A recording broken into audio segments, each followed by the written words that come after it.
Well, good evening, everybody. Welcome back. Glad I could be with you here again. Thanks, Yana. I did enjoy my travels. Spent some time in Canada this past week. That was great. Everything was great except for my internet, which was actually kind of odd. It was actually quite strong internet. I thought for a little while I was going to be able to do everything, but then I found after using it a bit that it kept cutting out about every 45 minutes for like 5 minutes at a time, and I thought that would be pretty inconvenient for class, so I figured it'd be just easier to postpone to Sunday, as I had said was the likeliest backup option. So so that's where we are, and here we are. So thanks everybody for joining me. Good to see such a good turnout here on Sunday evening. But anyway, here we are. So I do hope, by the way, this coming week I'm going to be traveling again, but I hope to do. I have good reason to believe I'm going to do class as usual. I'll come back to that again at the end. So, all right, before we get going, just one quick announcement today, and that is, one quick announcement, and that is just a reminder that the fall semester is closing in. It is August 14th today, and the fall semester at Signum begins 2 weeks from tomorrow. So we're starting to get closer to the time. We're starting to get closer to the beginning of the semester. We've had a record number of new applications this term. Really excited about all the new students who are joining us this semester to begin with us in our exciting new program, especially our Tolkien Studies program, but imaginative literature and Germanic philology as well. So I hope that if you haven't gotten a chance, that you'll still take the chance to go through and look at our program, think about if you would want to take our classes, maybe join our certificate program. Would be really exciting still to have you. Even though it's only 2 weeks, there still is plenty of time to get new applicants processed. So just wanted to make sure you knew that was still available, but we are getting narrower in our time frame before we fire up here. So I wanted to make sure to bring that to your attention and make sure that you're thinking about that. One other thing that I would say before we begin, because I had to postpone everything from this past week, this is my third class session today. I did Silmarillion film project earlier this afternoon, and then my weekly Grifflit Lotro stream after that, which means that tonight this is the 5th and 6th hours today in which I'm going to be broadcasting. I'm hoping that my voice will hold up fine. I'll probably get a bit hoarse before the end of class, so I just ask you guys to bear with me. I'll try to. I hope my voice will hold out the whole time. But anyway, just so that you don't think there's something terribly wrong with me if I start to sound kind of froggy before the end. All right. So let us begin with the Hlamas, which we didn't do last time, and of course, it meant that last week's class was one of those tragic comic moments which have happened before, goodness knows, when the part of the class session that I take as the title for the whole class we don't even get to. So I hate when that happens, but there it was. Happened again last week. You may remember that I entitled the last class "The Tree of Tongues," and I want to remind you of that at the beginning, because of course that's what I want to be really shining the spotlight on, the concept of the Tree of Tongues. Now I haven't scanned or transcribed the Tree of Tongues, any of the 3 versions of the Tree of Tongues. I really leave those to you to study, and of course there's all of this commentary on it, that throughout the Hlamas and Christopher's commentary on the Hlamas, which should help with that. I didn't want to get into the details of the Tree of Tongues, like which languages are related to each other and to what degree and everything. Not that that isn't interesting or important, of course, but just because that's not where I really wanted the focus of our discussion to be. I want to look at kind of the bigger picture. And I want to be understanding, for me, the most important thing about the Hlamas, and again, let me say at the beginning, and this is something I have confessed before and will confess many times again, I am not an expert on Tolkien's languages. I am not first and foremost a language guy. My own attraction to Tolkien and relationship with Tolkien comes in from the story side, and I read Tolkien and love Tolkien because I love his stories and love his books. And although I have always admired and been interested in his languages, I've never studied them. I've never studied them rigorously, and I don't know them that well. And I'm not much of a linguist myself. That's always my sort of disclaimer that I make at the beginning. And so therefore, know that when we talk about the Hlamas, you are in a sense getting a very amateur perspective from me, because I'm not a philologist and I can't really talk with Tolkien on this subject. But my hope is that I can help other amateurs like me. And most importantly, and what I hope to do today, is to kind of put the Hlamas as a work in the context of what Tolkien's doing here in the Silmarillion, and try to understand, like, what does this mean? Like, again, not working out the details of, again, as I said, of the languages, but what is this text doing? Or what is the significance of the Hlamas? What can we get from it? And I hope that, of course, yes, as Sharon is reminding me, if you do love the languages, we do have courses for that at Signum University. So where I've tried to gather people who know so much more than I do about this. So yeah, absolutely. There's lots of resources for people who do like this kind of thing, even though it's not what I do. But anyway, so we're going to look at the Hlamas and look at the significance of this, not just in the immediate context of this would-be published Silmarillion, right, that we've been looking at for several weeks now, but to be thinking about it in even the larger context of Tolkien's own imaginative process. And I want to start off looking at that. I mean, exactly, Jana is just saying, for Tolkien, this is what it was all about, wasn't it? Exactly, Jana. That's exactly what I want to look at. Through the Hlamas, and by reading the Hlamas, I want to be able to come, because I feel like I have been able to come to an understanding, a much better understanding of what Tolkien meant when he said that the root of his work was philological. Like, to some extent, I think that his philological work is sufficiently alien to me. Again, alien, not just in the sense that I'm not myself a linguist, and not just in the sense that I don't have, I don't make up languages myself. I'm not a creative linguist, but that I'm not a creative philologist, which is what Tolkien was. And there aren't now that many of those out there. It's relatively rare. But anyway, what does it mean when he says these things? So let's start in what will probably be a familiar place. This is a passage that you have probably all heard before, and that is from the preface to the second edition, or the foreword to the second edition of the Fellowship of the Ring. And this is, of course, the very famous foreword, in which this is where he talks about allegory and how he's always cordially disliked allegory and all. So, I mean, whether you have read this carefully and know it by heart, many people do, know it really, really well, this stuff should be pretty familiar to you. And so I just wanted to remind you of this thing that he says about the Silmarillion. He doesn't name it by name, but his reference to these texts that we're discussing right now, right? He says, this is, of course, he's talking about the Lord of the Rings. It was begun soon after The Hobbit was written and before its publication in 1937. But I did not go on with this sequel, for I wished first to complete and set in order the mythology and legends of the elder days, which had been taking shape for some years. Okay, so in this book, The Lost Road, this is what we're reading, right?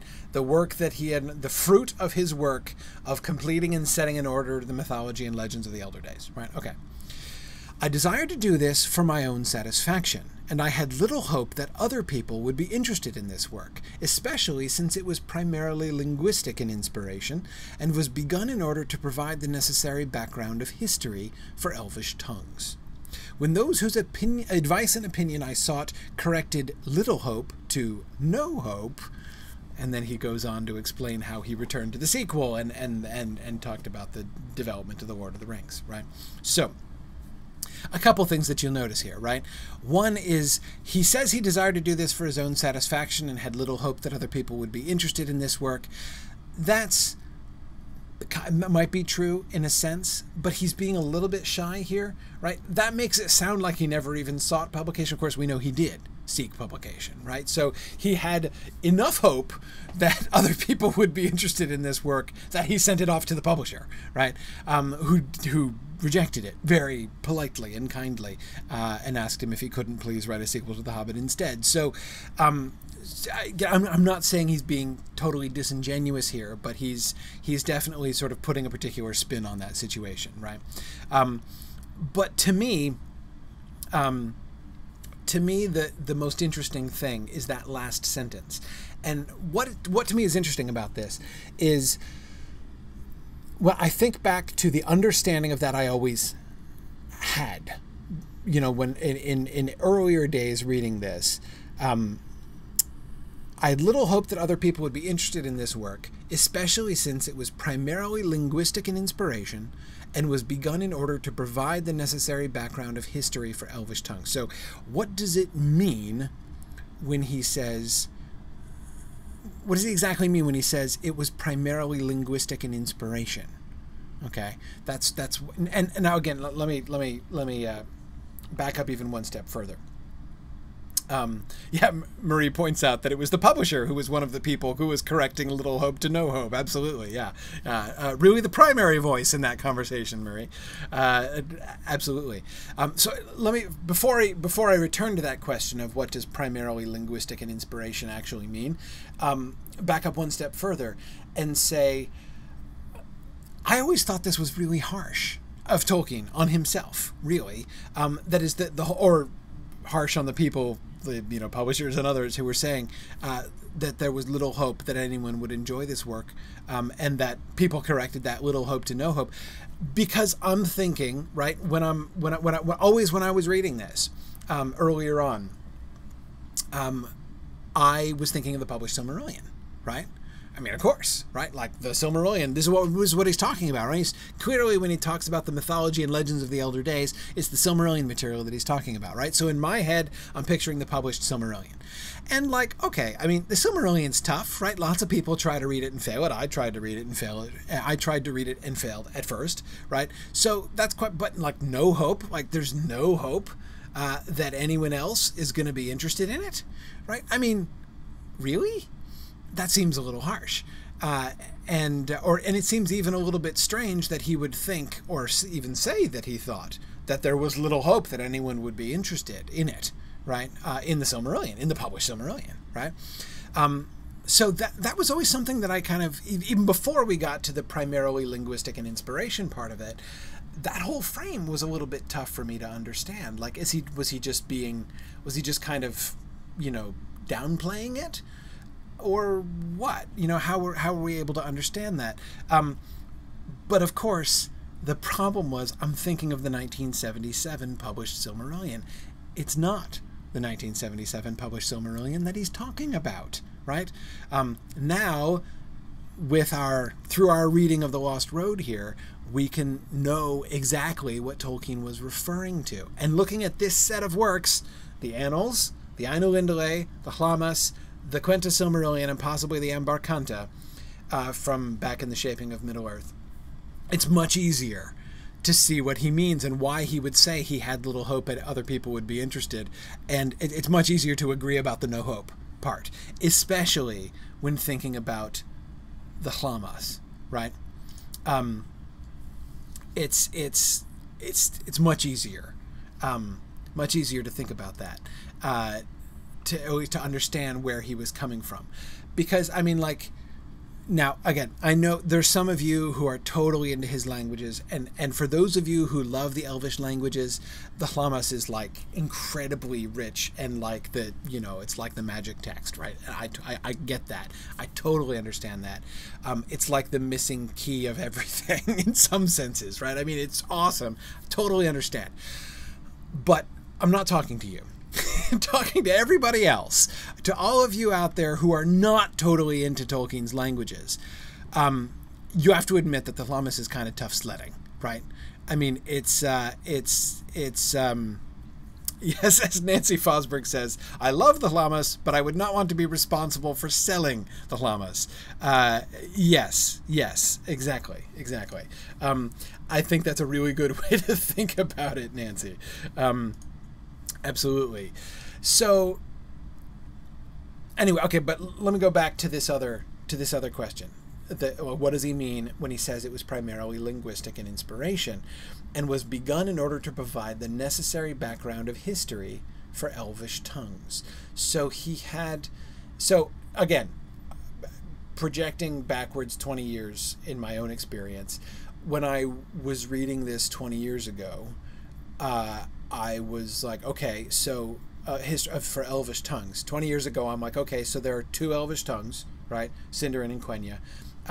So he needed like background for the, and I had a hard time understanding what he was talking about really when he says the necessary background of history for Elvish tongues. I will admit for a long time I just kind of nodded and was like, yeah, necessary background of history. Because what I didn't understand was that he was thinking philologically, right? He was thinking about the changes of language, the development of language over time, and how history is required for that, right? In order to be able to say these two languages both came from this other origin language, but they got more diverse, more different from each other over time. That requires a story. Well, why did the speakers of those two languages go different ways, right?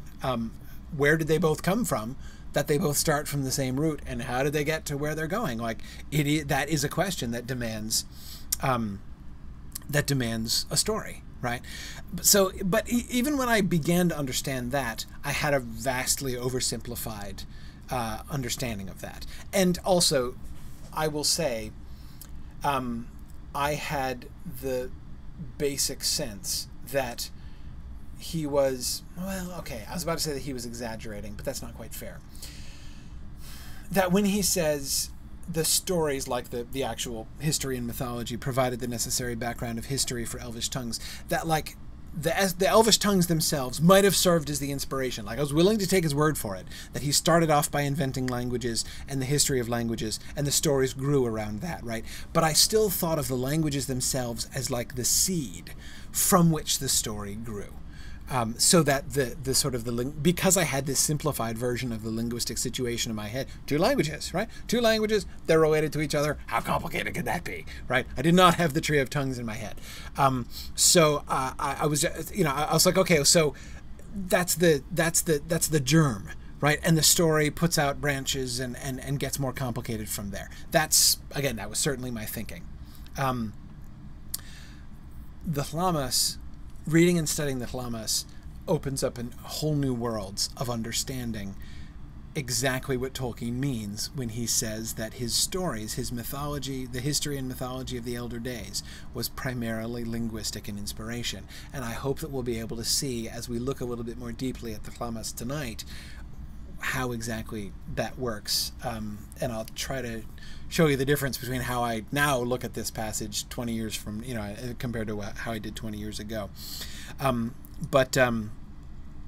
Let's start.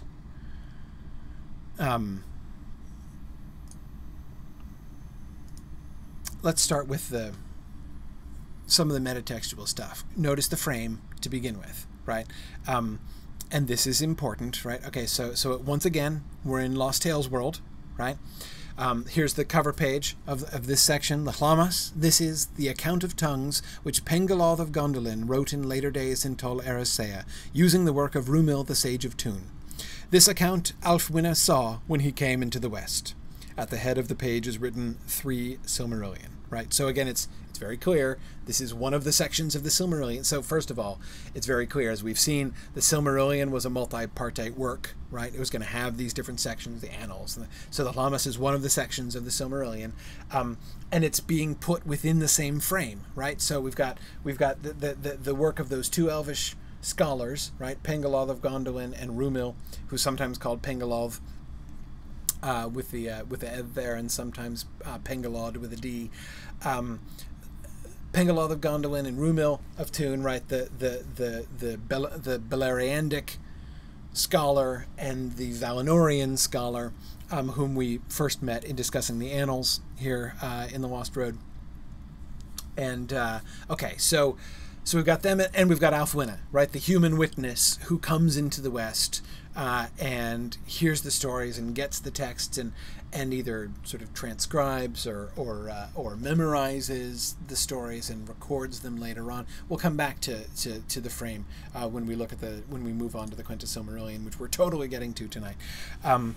But anyway, so we have this operating within the same frame. So it's certainly not that in the Llamas we have Tolkien indulging in just sort of a personal revelation, right? This is not just him saying, okay, here's my thoughts about how these languages work. This is supposed to be part of the found text, right?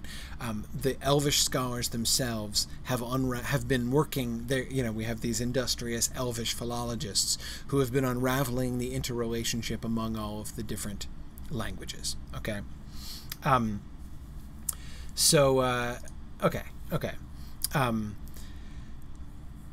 That's just interesting to see that it's looped in with the same context, and he's still maintaining the sort of Book of Lost Tales throwback that we saw him introducing before, and we talked about that some when we were looking at the Book of Lost Tales.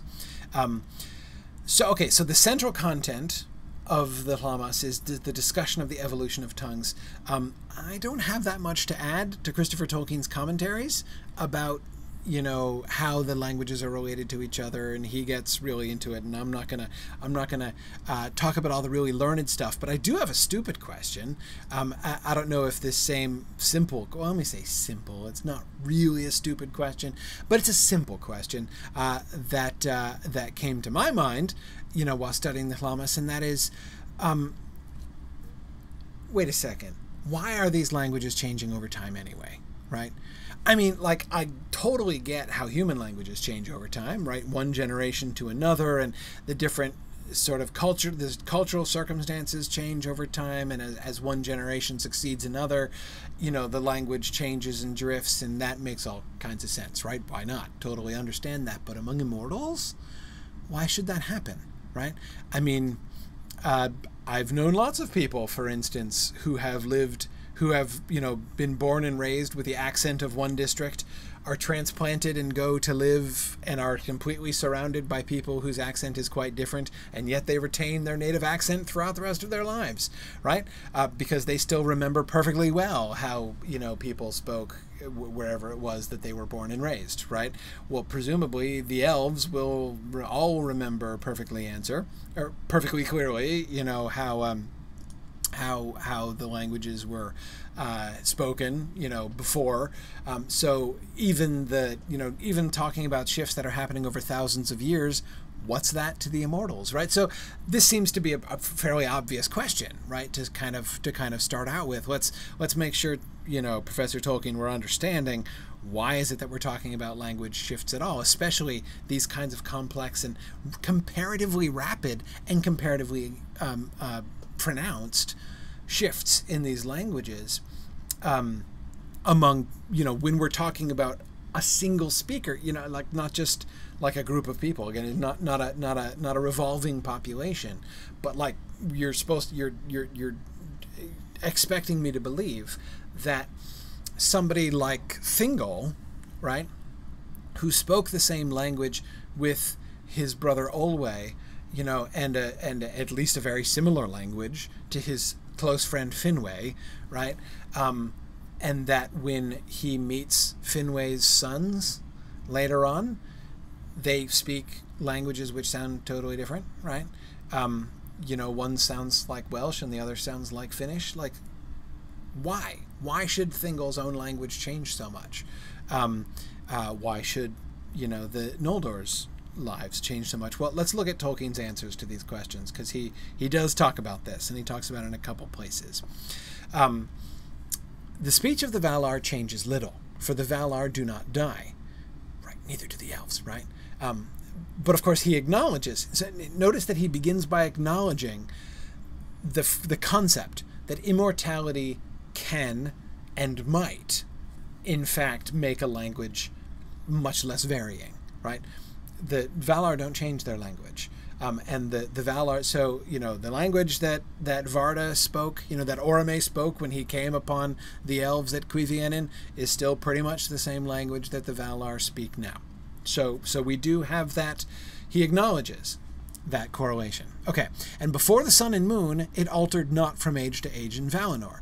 But when the elves learned it, they changed it from the first in the learning, and softened its sounds, and they added many words to it of their own liking and devices, even from the beginning. For the elves love the making of words, and this has ever been the chief cause of the change and variety of their tongues. And this is lovely, isn't it? Isn't that fun? Isn't that wonderful? Why does Elvish language change? Not because elves themselves are, like flighty and don't remember, and they're but because they love language, right? Because they love language invention, because they can't stop themselves making words. And even again, it's not like they remembered the Valar's language poorly or something, right? I mean, they're still speaking to the Valar themselves, so they could easily refresh their memories if they wanted to, and brush up, on their on the tongue of the Valar if they wanted to. But even at the very beginning, they were like, "Ooh, let's do it differently, right? Let's make it sound different from that." Exactly, Mary. They're playing with language, right? It's about their love. And Nancy, in that way they are like Tolkien himself. And Nancy, I agree, this passage is emphatically Tolkienian. As Marie Prosser says, he made the elves in his own image. Marie, it reminds me of that passage in on fairy stories, right? When he talks about man as sub-creator and says man is not only made, but made in the image and likeness, is made in the image of a maker, right? Men being, humans being sub-creative because we're made in the image of God. Well, the elves are linguistic and philological and delight in the sound of words because they were made in the image of somebody who loves the making and sound of words and language. So the language of the elves changes on purpose because they embrace the change of their language. It is a reflection of their own, well, I use the word creativity because that's the word that we would use. Tolkien wouldn't have been quite comfortable. I mean, sub-creativity, really, but it's an expression of their own inventiveness of what they do. Therefore, why does Thingol's language change? And why, when he meets again the sons of his old friend Finwë, do they not speak the same language anymore? Because their experiences have been different, the things that they have seen and loved and done, and the new words they have introduced, which has itself led to the changing of sounds and adaptation of sounds to different circumstances, and just experiencing different things and therefore saying different things, because language is not something that happens to elves, but something that they choose to do. I often notice more and more the older I get, the unconscious change that happens to modern language, right? That I see happening around me, right? Like, and again, I'm sure you've all had this experience. You have it a lot more, trust me, when you grade a lot of introductory freshman English papers, of people who use expressions and they're using the expression right, but their spelling betrays the fact that they don't know what they're talking about, right? They don't really know what the thing means, right? And then over time, the new spelling and the new, becomes, it becomes a thing of its own, right? So to give two examples, well, okay, all right, I'll restrict myself to one example. One of the expressions that my old freshman students could never, seemed almost never to get right was the expression towing the line, like you're expected to toe the line. And of course, the correct spelling of that phrase is T-O-E, the line, right? Like to line up with your toes on the line so that you're all in order, right? And almost all of my freshman English students spelled it T-O-W, the line, like you're hauling in a line, which metaphorically makes not the least sense at all. Marie gives another really good example of bated breath, B-A-I-T-E-D, right? And it's like, yeah, Marie, that doesn't make any sense either. You're not putting bait on anything. You're not trying to lure anything in, right? You are abating your breath. But yeah, it's you. So again, that's what I mean when I talk about unconscious changes, right? Like the usage of language sort of deviates from the original, and this is how you end up having a word which ends up turning into meaning something the opposite of what it meant before, which happens all the time, like the word awful, for instance, or the word terrific, right? Anyway, so I mean that's think about the word terrific, right?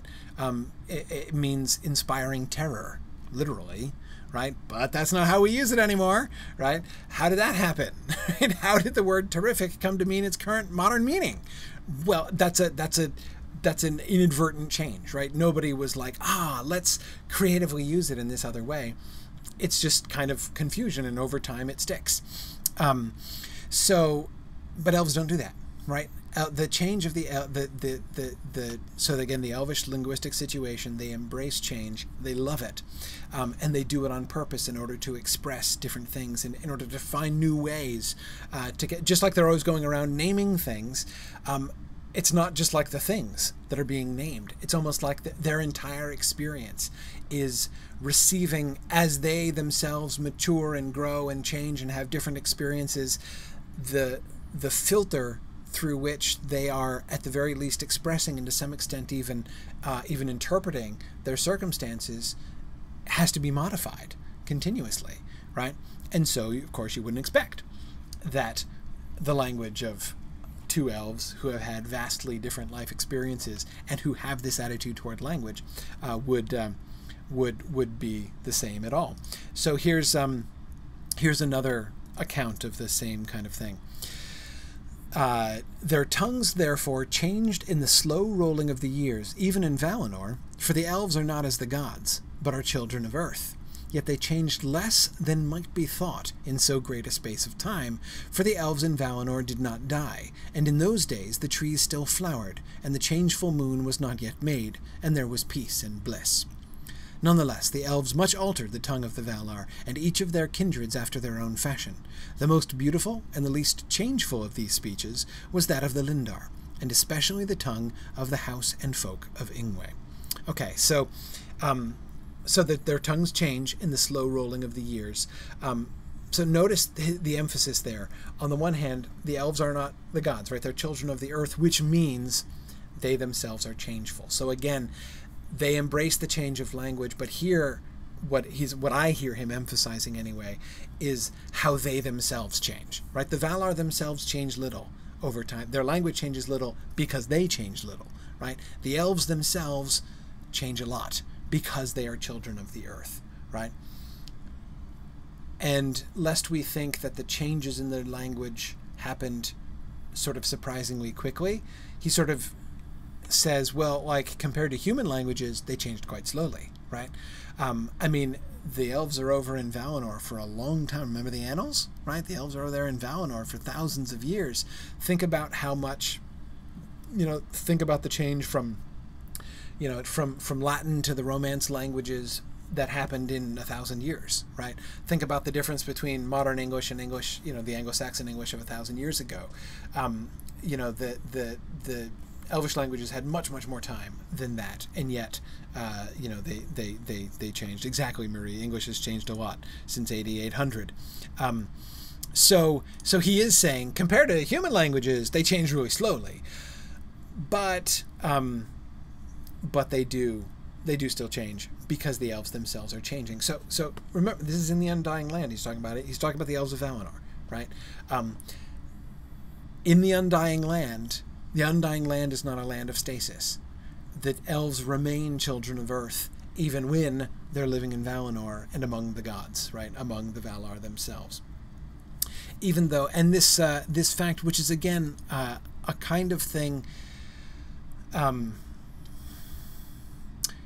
We've come across this, again, if you've been studying the rest of the History of Middle-earth series with us, we've come across this several times before. This question of the change in the atmosphere and how change accelerates after the moon and sun arise.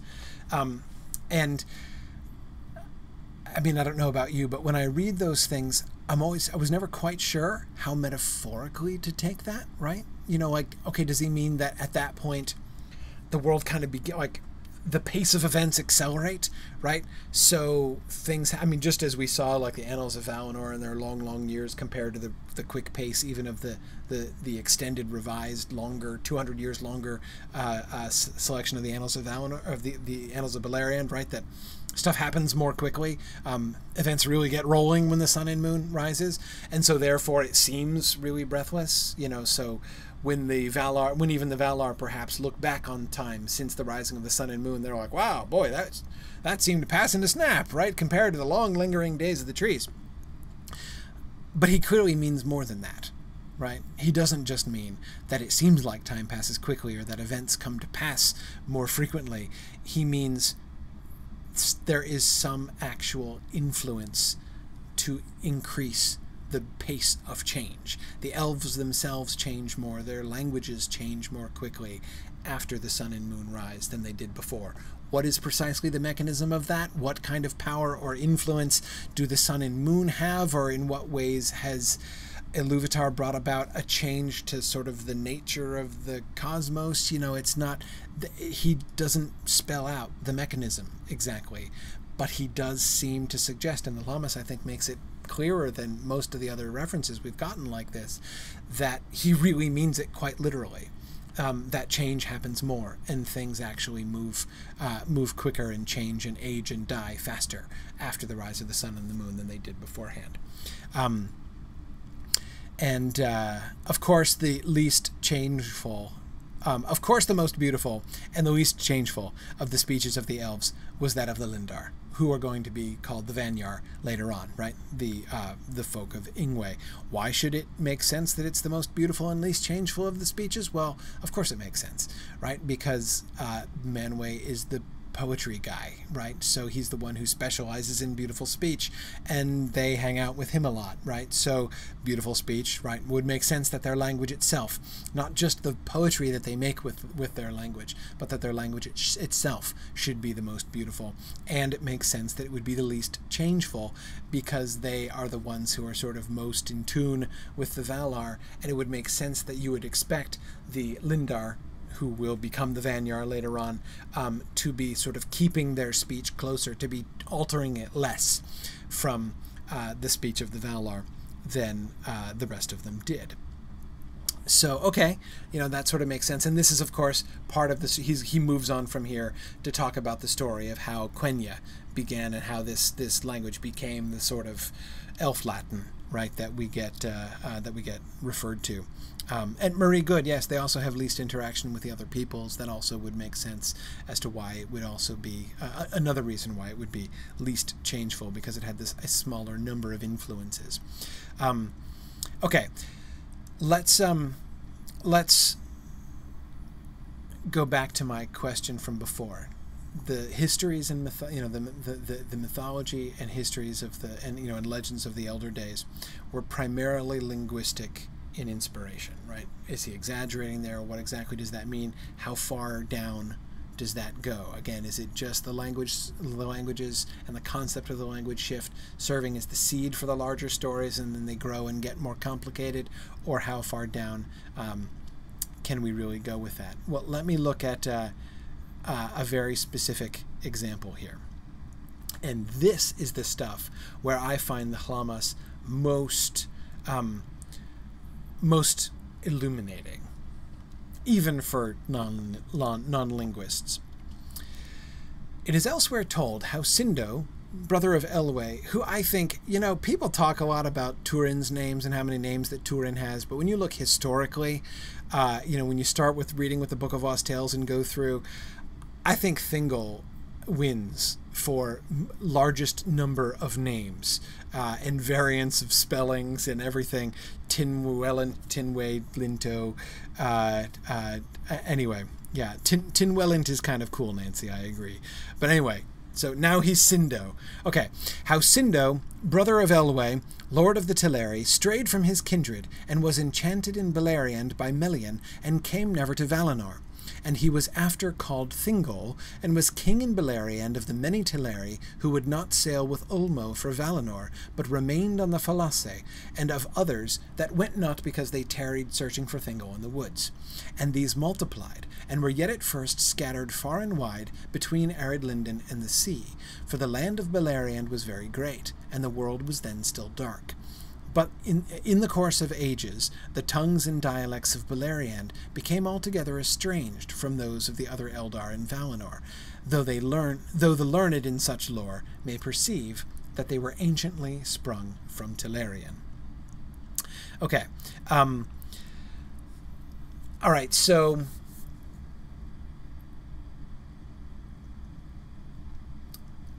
I point to this as an example because again, thinking back of that question, right, those stories were primarily linguistic in inspiration. And again, I asked the question, how far down into the details does that go?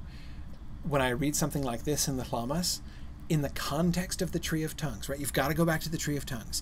And you look at the Tree of Tongues, which is like a guide, you know, it's like a map legend of all the stories, right? So why, you know, I'm always hesitant to ask why questions, because why questions seem to invite answers that are of a wholly different kind than what I really intend. So if I ask a question like, why did Tolkien decide to have this random Telerian elf marry, you know, one of the Ainur, which is unique, you know, in his stories. Why does he make that happen at all? Why here? Why this guy? Why does this, you know, why does this stuff happen? When I ask those why questions, it might seem that I'm like trying to get inside Tolkien's head. But when I say why, I don't mean what, you know, motivated Tolkien exactly, or like what was Tolkien thinking. But I actually think the Tree of Tongues helps us to get kind of closer to even almost that kind of an answer. And I'm certainly not asking for like a psychoanalytic answer to that question. But the Tree of Tongues gives a reason for all these things, right? All of these stories had to be, or again, if you ask a question, why do we get so many subdivisions of the Teleri in the Silmarillion, right? I mean, this drives people bonkers. It's one of the things that drives people away from the Silmarillion, is when they're like, wait, and what's a Calaquendi again? And who are the Nandor, and why are they doing this? And the Green Elves, for crying out loud. I mean, lots of people, there's a lot of agita about this among first-time Silmarillion readers. And a lot of people are like, what the heck is going on here, right? When you read the Llamas and you're looking at the Tree of Tales, or the Tree of Tongues, rather. Sorry, that was maybe. I don't know if I've made that slip before tonight. Of course, it makes me think of the Tree of Tales, which is the phrase that he uses on fairy stories, his essay, which I think is a really interesting kind of crossover, that he uses those metaphors, both for his linguistic tree and for that concept of the interrelationship and sort of organic relationship of stories over time, as he's talking about it on fairy stories. When you look at these stories in the context, all those things that seem so confusing in the Silmarillion, in the context of the Tree of Tongues, it all makes sense, right? I buy this, right? He wants to have... So what are we getting? Because Melian comes over and marries Thingol, we get a I mean, notice, just again, look back in this. Do you see the number of different linguistic and philological situations that are created by this story, right? Okay, so Sindo, brother of Elwë. So we have two sort of patriarchal figures who are both Tolarian, right? Both speaking the same language. And they split. One wanders off and they split and they never meet again, right? So, okay, so we already have now a story that explains how these two subgroups of the same ultimate language, of the same original language, Tolarian, ended up being divided. Now, but how are they divided, right? What's the difference? Well, okay. One difference that you can see right away in the language of Thingol is that it's influenced more directly by the language of the Valar, because he marries Melian, who speaks the language of the Valar, right? So from and through Melian, we get so we have, so there's the language of the Valar from which Tolarian was derived, right? And this substrain of the Tolarian language is kind of brought back closer to the original language of the Valar because of his marriage with Melian, right? But wait, notice, but wait, there's more, right? It's not just the two, Sindo and, I almost said Sindo and Elwë, right? It's not just those two. But wait, many of the Teleri who would not sail with Ulmo for Valinor, but remained on the Fallace. Third group, right? Okay, so now you had the two brothers, Tolarian brothers, right? And then one of them kind of split again. He didn't personally split, right? But his language group split again. So we had the Tolarian subgroup, which was influenced directly by the Valar, by the language of the Valar, through Melian, and then you had the second Tolarian group, which split off and is not identical to the, because it doesn't have the same influence through Melian. But it does stay in Beleriand and has close political relationships because he becomes the ruler of those who... He's king in Beleriand of the many Teleri who would not sail with Ulmo for Valinor but remained in the Fallace, right? So he's their king, so their language begins to... is more heavily influenced by him and sticks with his, and isn't, but it's still distinct, right? Because those are different elves living in different circumstances, and they think of all the influence with the sea, right? And their life by the sea. So their language reflects not only in vocabulary, but in its form, their life by the sea. But it's closer and affiliated with the language of Thingol, right?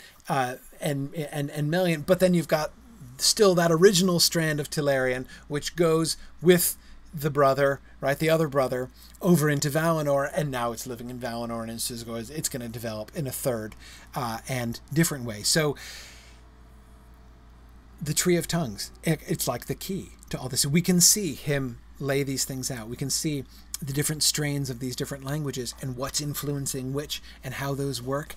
And when you look at the Tree of Tongues and you put it next to this story, all of a sudden I now believe. Right? Whereas before I was willing to buy into the idea that, his linguistic invention served as the seed bed out of which the stories grew. Now I take it back. Now I begin to see the Tree of Tongues helps me to understand how historical his philological imagination already was, because he had imagined the Tolarian language splitting into all these different ways. There have to be stories to explain all this, right?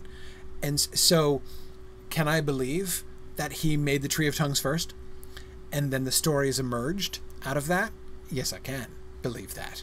Yes, I can believe that that's more or less how it worked with him. Now, I mean, obviously there's some symbiosis there, right? We see the revisions of the Tree of Tongues, and I don't doubt that the stories themselves came to influence the Tree of Tongues, but if you think about it if you think about the Silmarillion stories from a non-philological standpoint, it seems, especially those splittings of peoples and people groups, it seems kind of random, right? I mean, for instance, if the Silmarillion were submitted to a modern publisher out of the blue, I mean, assuming they were even willing to read it, they would be like, okay, can we simplify this here, right? A modern editor would come back to Tolkien and be like, dude, way too many people groups, right? Can we streamline this a little bit? There isn't any need for so many different and yet distinct groups of interrelated peoples, right? Surely we can simplify that a little bit. Yeah, because there's no need from just a simple story point of view. If all you're doing is telling stories, no, there isn't any need. But linguistically, there is a need. When you think about it philologically, from the point of view of the Tree of Tongues, every single people group represents a linguistically unique situation, right? And you see him bringing up all of these different philological situations, right? I'll give some more instances in a minute, but first let's just pause to sort of appreciate the bigger situation, right? I believe that the Tree of Tongues in the Llamas represents what really is the heart of the Silmarillion. Because again, it's not just about, with Tolkien, not with the elves, but with Tolkien, it's not just about language invention. To Tolkien didn't just mean making up languages. It's so much more than that. You know, that Tolkien is fascinated not just by the internal workings of language itself, but their descents and influences and changes and interrelationships, and how you can get from one original language and from that original language end up with this wildly complex ecosystem of languages, right? That's what language invention meant to Tolkien. And, you know, all of these different, you know, thinking of, and he's fascinated both in the branches and in the roots, right, of this development. And in the Llamas, we can see him playing with this stuff. And again, I think it's almost like a sort of a test case. Well, not a test case. This is a dumb way to put it. When studying like real world philology, right, there are all these different kinds of languages that are in different kinds of relationships to each other, right? Different ways in which you get, you know, two languages which are closely related to each other, but have gone in, you know, have ended up going in very different directions. So they're rather unlike each other now. Or you'll get two languages which seem totally unrelated, but if you go back far enough, you can see where they came from. So all of the different, it's almost like the Tree of Tongues is like Tolkien seems to be, as if it's Tolkien experimenting with like almost every possible philological situation or scenario. And the way that he kind of explore, because he loves thinking about it, right?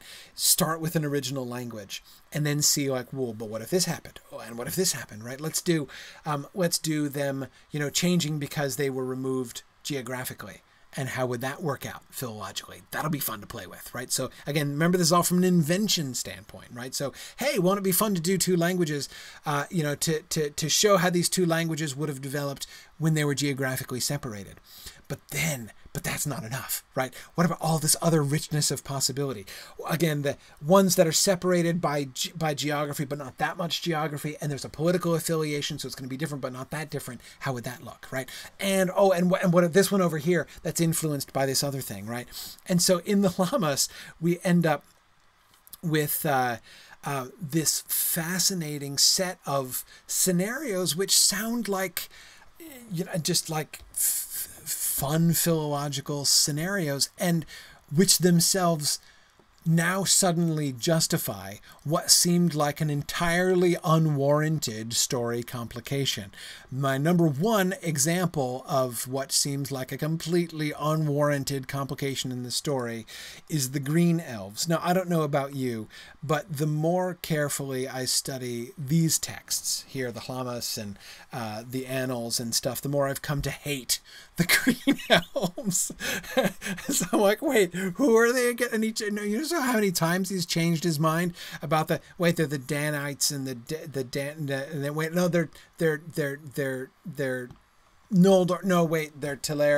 they're Teleri, they're what?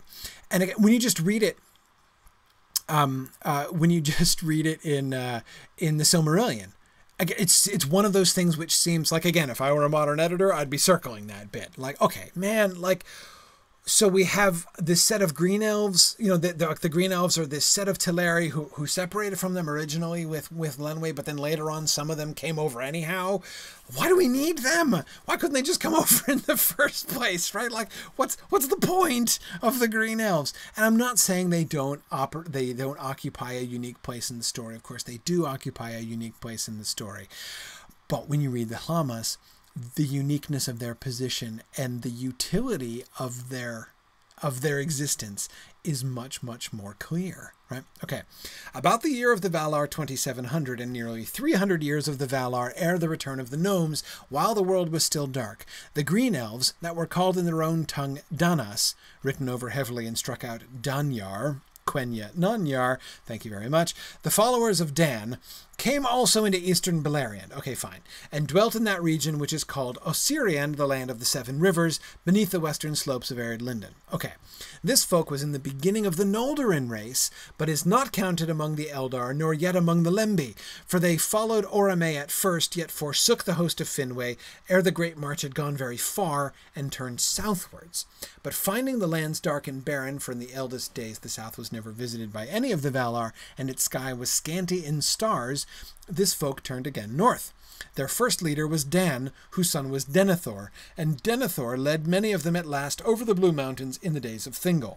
For though they had turned back, the green elves had yet heard the call to the west, and were still drawn thither at times in unquiet and restlessness, and for this reason they are not among the Lembi, nor was their tongue like the tongues of the Lembi, but was of its own kind, different from the tongues of Valinor, and of Doriath, and of the Lembi, amended to, different from the tongues of Valinor and of the Lembi, but most like that of Doriath, though not the same. And again, this is like one of the, that last sentence, including the square brackets, is one of the things which, like, kind of makes, let me just say, I can understand anybody who kind of felt like beating their head against a door jamb at that point, right? But again, back up. Don't think about it from a, I must memorize all of the plot details and keep the family tree clear in my head point of view, right? In other words, don't try to think of it as first and foremost a story that you have to understand as story. Think of it instead as a linguistic situation, right? And that's where this clarification at the end makes it so much clearer, right? What do we have here? Well, the green elves are totally necessary, right? Because they're a different linguistic experiment from anybody else. They're Noldor, right? So their language comes from the language of the Noldor, but they're displaced from the Noldor. And notice they're displaced by a significant amount of time and space, not only because they were hanging out in Beleriand, but because they went into the south, which means they're separated geographically from the rest of the Noldor. So we've got these two branches of Noldorin speech, but it's also going to be moving in a different direction than the speech of the Elves of Beleriand moved from there. So the shift between the language of the Noldor and the language of the Green Elves is not even going to be parallel to the shift between, say, the elves of the Falas and the other Teleri, right? Because the green elves went in a totally different direction and had totally different experiences and were separated by totally different geography from the Noldor.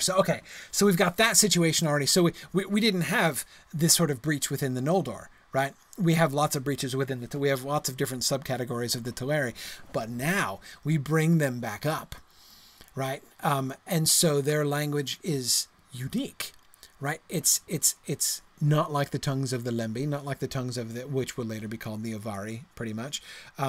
It's a language that is of its own kind. That's the key right there. That's the key. That's the justification. That this phrase, this is the excuse for the green elves, right? This is the response to the modern editor who would want to cut them, right? The language of the green elves was of its own kind. Yes, of course, because their situation is philologically unique, right? It's totally new.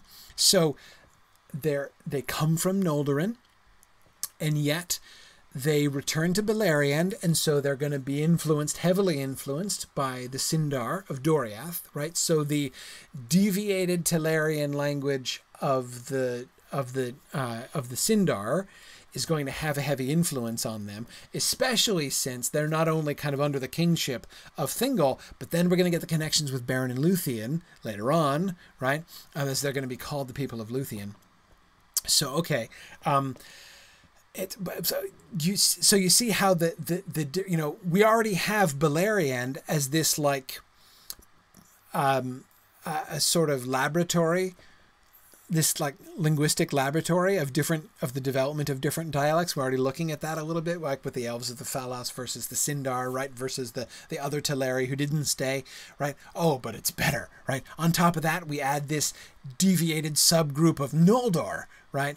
Whose language goes in a totally different direction from everybody else's. And then, but doesn't stay there, right? Wait, it's even better. Then they come back and now they enter and then they become influenced by these other languages. And what would their language be then? If you love language invention and you love philology, what a fun party game this is, right? I mean, this is like if Tolkien knew anybody else exactly like himself, this is totally what they would have done at parties, right? Let's invent this sort of scenario and say, but again, it probably doesn't go that way. It goes the other way around, right? He's playing with Noldorin and sort of shifting it around in these ways. And he's saying, wait a second, why would this sub-thread of Noldorin be and influenced by the two, you know, and brought into relationship with this other branch of this other language? Why would that happen? Well, I've got to make up a story for this. So we make up the story of the green elves and the starlessness and all of this stuff, right? Yeah, Nick says the green elves are a kind of control group. Yeah, they are kind of like that.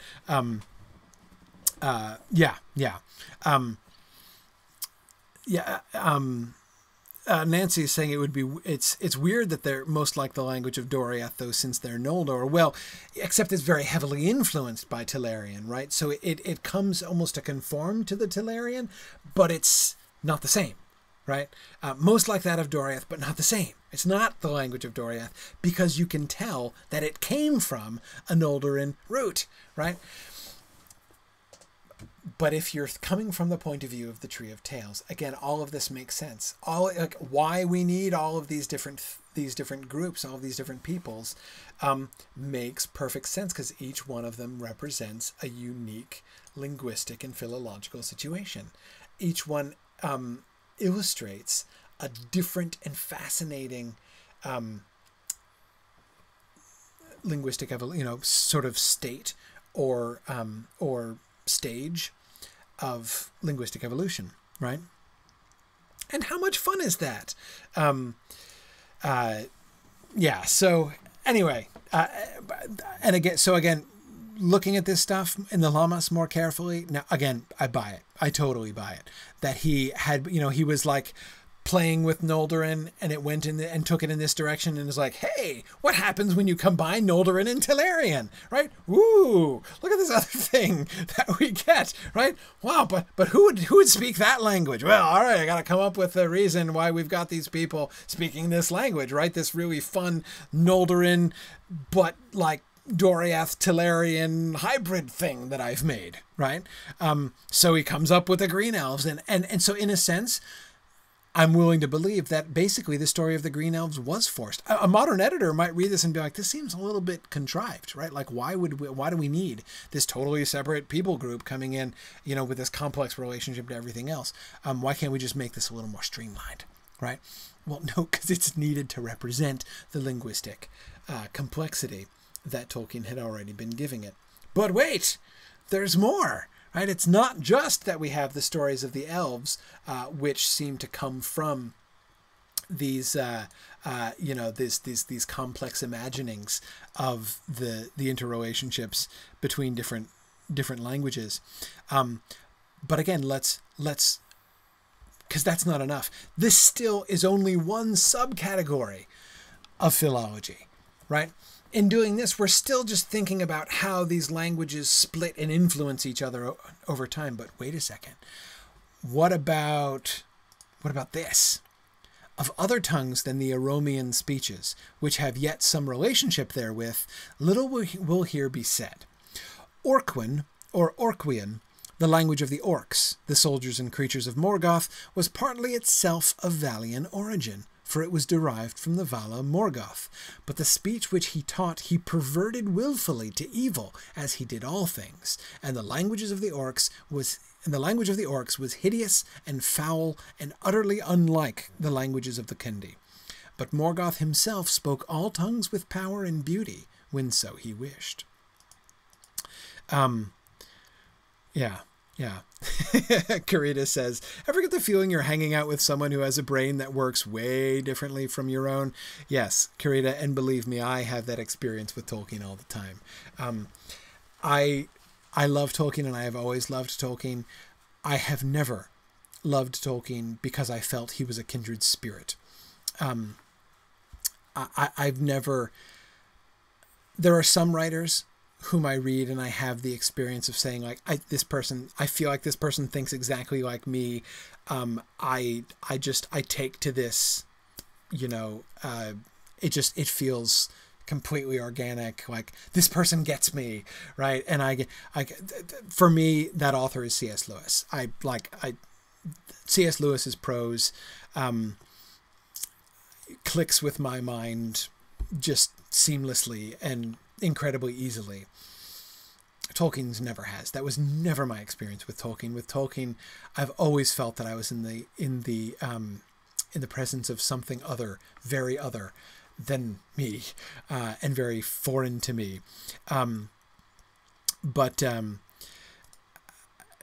course, it's one of the reasons I've always loved it. Different but awesome. And yes, Arthur, this predates the concept of the Black Speech, which was explicitly invented by Sauron. Yes, it does.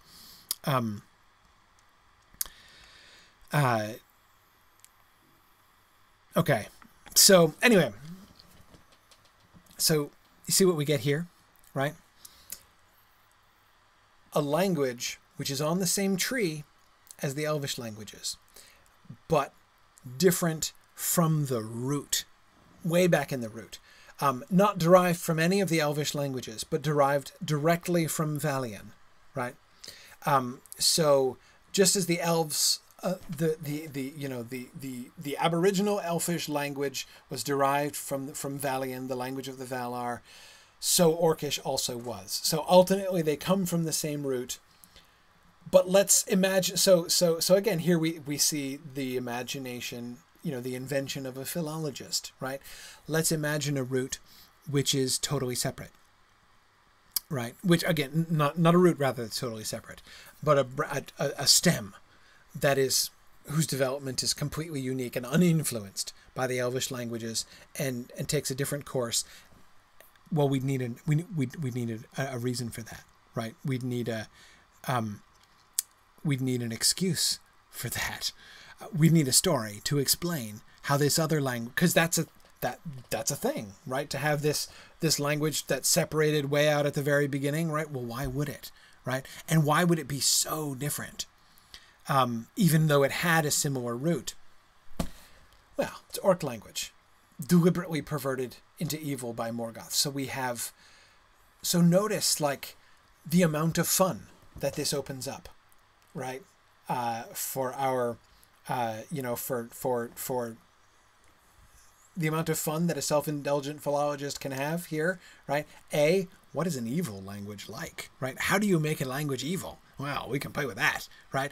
But wait, you can't just make up a random evil language, right? It still has to be linked in its philological origin to the same language as the elves, but not influenced by them, right? And not derived from those languages, but from their root language, right? Awesome, right? Great fun. Notice, by the way, and we'll come back to this, I hope, either later tonight or next time. The question of where do orcs come from? It couldn't be clearer. The idea of orcs being derived from elves is alien to the original conception of the Silmarillion. We've seen this in the stories, but this proves it, right? You can tell. Orcs obviously don't come from... Orcs are obviously not elves. Because if they were, their language would be derived from the Elvish languages, right? It would be the Elvish languages corrupted and perverted, not the Valian language perverted directly, right? Okay, But wait, there's more. Because, again, we don't want to just imagine this. We also, right, would need to imagine a totally independent language. A language which doesn't even come from the same stem at all, right? Ta-da! Introducing the dwarves, right? Of the language of the dwarves, little is known to us, save that its origin is as dark as is the origin of the dwarvish race itself, and their tongues are not akin to other tongues, but wholly alien, and they are harsh and intricate, and few have essayed to learn them. And then he gives the story which we looked at before, this first version of the Aule making the dwarves story. But the dwarves have no spirit indwelling, as have elves and men, the children of Iluvatar, and this the Valar cannot give. We talked about that too, the dwarves with no souls. Therefore the dwarves have skill in craft but no art, and they make no poetry. Aule devised a speech for them afresh, for his delight is in invention, and it has therefore no kinship with others, and they have made this harsh in use. Okay? All right, so...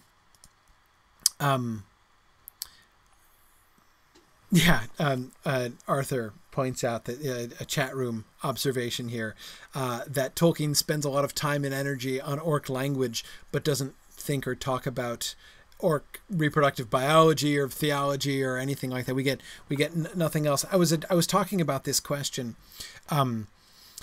I was talking about this question earlier today during my Griffwood stream in response to an email that I got about, what would seem to be like world building gaps in Tolkien's world, right? Like these big questions that, a good thorough world builder should answer, but which Tolkien doesn't seem to think about, things like economy and agriculture and reproduction and things like that. And he just doesn't talk about them that much. Of course, one of this is that they're obviously interested in the wrong questions, right? He's thought very thoroughly through the linguistic situation, and that's obviously what matters, right? But that's what he was interested. He's not interested in economics, right? He's not very interested in agriculture, and he doesn't spend much time on those things. Anyway, okay. So the dwarves. What do we see about? What does this show us about dwarves? So again, we can see the game that a philologist is playing, right? Okay, let me think about a language. First, let's devise this again, another unique philological scenario, right? Okay, a language which is totally unconnected to all the rest of the languages. But wait, how would that happen, right? How would you have this one people group who just had this randomly different... okay, I got to have a story. So the whole story of Aule devising the dwarves makes sense, right? But wait a second. What about that soullessness thing, right? Because, that seems a little... We talked about that not last time, but we talked about that when we were talking about not the Aina Lindaway. We were talking about the Annals, right? And how, in particular, I was talking about how difficult it is to imagine that a Tolkien who has already written The Hobbit, right? Who's reading proofs and correcting proofs, publishers' proofs of The Hobbit, is cheerfully writing stories about how dwarves have no souls, right? It seems impossible to, and at the time I was emphasizing how this seems to me to really confirm the kind of imaginative firewall that's still up in Tolkien's mind between The Hobbit and the Silmarillion stuff. But I think this also helps us to understand that a little bit more. Right? Why did he move in that direction here in the late 30s after he'd written The Hobbit to this concept of the soullessness of the dwarves? Well, of course, because it's a necessary part of the story in order to explain their language. Because this is perfect, right? The story of Aule making the dwarves out of impatience and animating them, but them not being real children of Iluvatar. It's the magic bullet, right? It explains everything. It explains how they have a language that's linguistically, philologically disconnected to all other languages, right? Because Aule made up a language from scratch because he's Aule, right? So he likes that. So he didn't just say, hey, let me teach you Valiant and then you can change it over time or whatever. He's like, no. I'm going to make up a language for you because I love making things up. So he makes up a language for them that's totally unrelated to every other language, But they make no poetry, the dwarves, right? Which means they don't make their language beautiful because they have no souls, right? So the dwarf language that he makes, it's harsh and unlovely, right? It has no kinship with others because Aule made it up. It is harsh in use because the dwarves were using it and they don't have souls and they make no poetry, right? Therefore, it was never a language of... There's a kind of vitality that the dwarvish language doesn't have, and that's why it turned out the way that it did, right? But again, from the Llamas, it seems pretty clear that the explanation goes the other direction, right? We have dwarvish. Why does it sound like this? Why is it so harsh? Why would it be so harsh? It would be so harsh because the people who speak it, it is really harsh, and it's unrelated for the same reason, because it was invented for them. They don't have souls. So in fact, it seems to me that it's the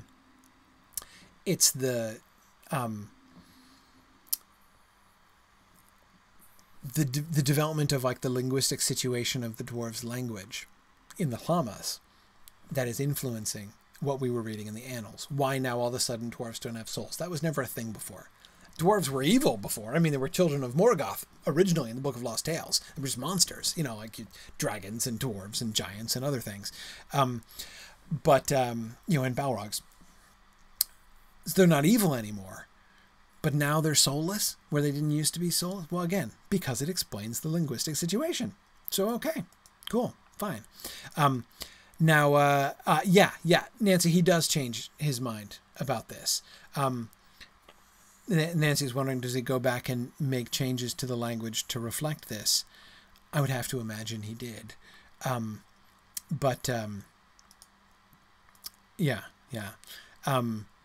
Brian Dimmick is asking very sensibly. He said that Pengalod of Gondolin here has said that very few outsiders have ever learned it. So how would the elves know if the dwarves make no poetry? A question to be asked, Brian. Don't know, right? And we have to just sort of accept Pengalod's authority on that. And we're given no instances, right? I mean, we're given no examples of dwarvish language here. So, you know, we don't really know. There's a lot that we can't really sort of judge for ourselves here. But Kevin was pointing out here that it still is a biased elvish text, which is kind of throwing the dwarves under the bus. Yes, but again, in saying those things, I think you guys are thinking backwards. I mean, it's not that it's not a valid way to think about it, but that's not how this game works, right? You're thinking of story first and language second. The Llamas is thinking about language first and story second, right? We want a language which is different from everything else and which is soulless and without poetry, because wouldn't that be interesting? I mean, that'd be cool, right? You know, this language which is, because notice he gives no like branches of different dwarvish dialects, right? Presumably there are, right? Or down the road he would say that there were, but we're not given any sense of that here. The dwarves are uniform because they're soulless, right? So we've got this uniform but unique and different but very harsh language. It would be explained this way. So if you guys want to explain away that explanation by bias from the elves' point of view, you're going back a step in the story, not in the languages, right? And if you're doing that, so basically if by saying, well, this is a biased elvish account, what you're implying is that, well, maybe the dwarves' language wasn't all that harsh and maybe it was more poetic and maybe, well, okay. But in doing that, you're changing the philological situation. And that might be a little bit less fun, maybe, than the philological situation that he was laying out, right? Now, again, this is going to change. By the time we get to the end of the Lord of the Rings, the concept of the dwarves is obviously going to be different. And the concept of the dwarves' language is going to be different. So, soulless dwarves are not going to survive very long in Tolkien's world, right? In Tolkien's subcreation here. But anyway, no, Nancy, I don't mean to, perhaps I'm oversimplifying. I don't mean to suggest that, harsh sounding language equals no poetry. Like that the two things are two different ways of expressing the same fact. I don't mean that, but rather both things, the harshness of the language and the lack of poetry in the language, are both explained by the same. Those are both facts about the language. We're being asked to accept them as facts about the language, and they make for an interesting philological situation. Because again, notice what we have. Somebody, I forget who was making the joke about the Green Elves' language being a control group. The Dwarves' language is the real control group, right? Nick, was that you, I think? Anyway, this is the real control group. Let's not only imagine a language which is philologically unique and not related by origin or influence from any of the other languages, but let's also imagine a language which is not poetic. Remember, in doing that, he's making it like the opposite of the Elvish languages. Remember the like artistic fecundity of the Elvish languages. They're always so creative and playing with the words and inventing new things and expressing even when they're not speaking poetry, their relationship with language is fundamentally poetic, right? So let's imagine a language that isn't. Right? That's part of the fun. That's part of the philological fun, is imagining, because he's already done the poetic language thing. Well, so this is going to be an unpoetic language. Okay. And it's going to be and when he invents this language, it's a harsh language, right? So why would it be harsh? How could it be non-poetic? Soullessness. It's got to be soullessness, right? Because if you've got a soul, your language has got to be poetic, right? I mean, that's a given. So in order to have a non-poetic language, it's got to be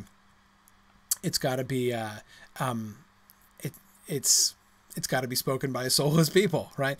Anyway, so do you see what I mean by saying that you guys who are talking about Elvish bias and wanting to explain things from Pengalod's history and stuff like that? Again, it's not that that's not a valid thing, but you're coming at it from the other end.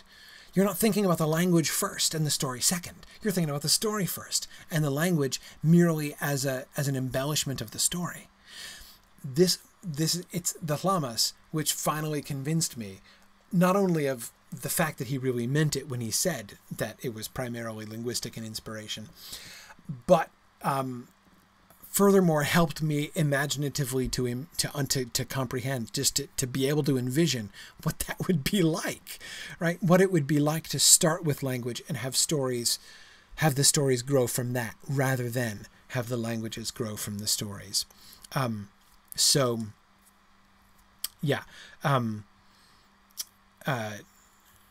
Anyway, yes, and several of you are making reference to Lord of the Rings dwarves and the songs and the battle cries that they sing. Absolutely. It's changed. It's going to change. He's going to abandon this concept. But he hasn't yet. Forget Gimli. Gimli hasn't happened yet. Forget Gimli reciting poetry. Forget Gimli's war cries. Forget the Durin's Folk appendix in Appendix A. Forget it. Doesn't exist yet. Right? It's going to come on the radar screen pretty quickly, but it's not there yet. This is where he is right now. And what we can see him doing here is imagining this stuff, right?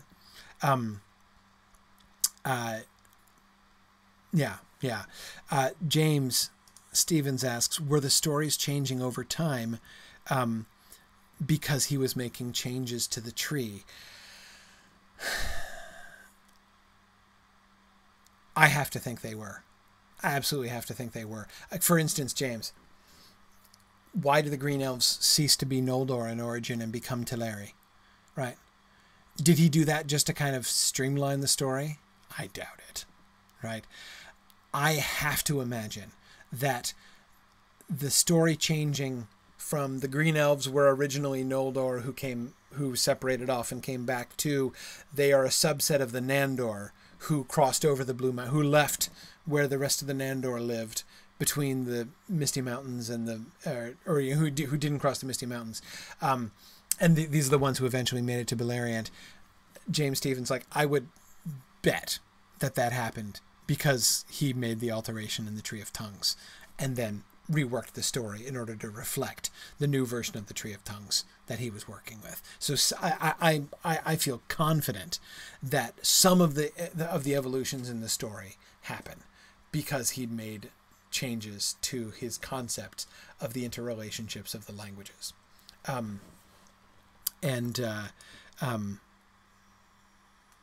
Yeah.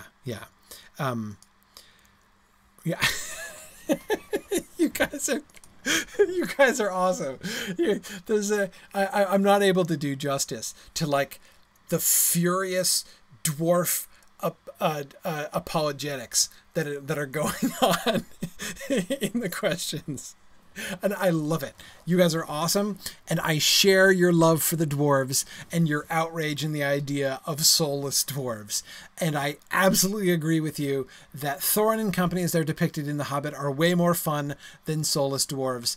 And that the dwarves, as they will become in the Fellowship of the Ring, win in, because don't forget, in the Lord of the Rings, what we're getting in the Lord of the Rings, and I think we're going to see this a lot more clearly if and when we go on to read the history of the Lord of the Rings in the next 3 volumes of the History of Middle-earth series. It can't be understated the significance, I think, of the Lord of the Rings in Tolkien's works. It's not just because it's his longest, greatest published work. It is a sea change in Tolkien's world. It is the moment when the world of The Hobbit that he wrote and the world of the Silmarillion that he's been writing meet and marry and have a child, right?